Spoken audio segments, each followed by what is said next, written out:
How do you know when something is true? In my mind, very often, I know something is true just because it feels true to me.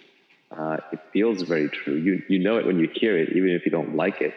Another definition I've used is that truth is that which has predictive power. You can use it to predict the future a little bit. The more accurately you can use something to predict the future, the more true it is. But I'm sure you, Kapil, have very different definitions. So why don't you give me a definition or two of how you know something is true? I very much agree with your first answer, which is that it relates very much to feel. Oftentimes when you hear truth, the inner sensation that you get of a resonance is beyond the intellect.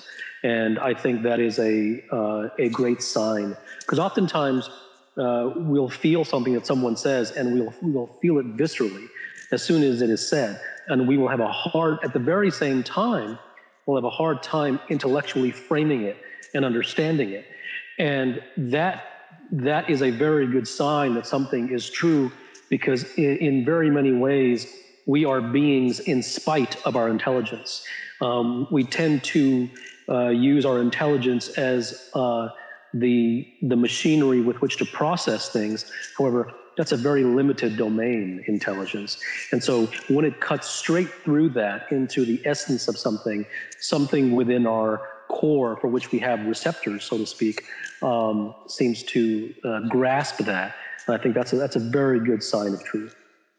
And very often sometimes it just leaves you silent. Sometimes it actually creates an emotional response, especially if it's aimed at your identity or your ego. Like little kids have a way of telling truth in a way that adults don't. Like if you're fat, a little kid would come up and say, "Hey, you're fat," right? In a way that adults won't.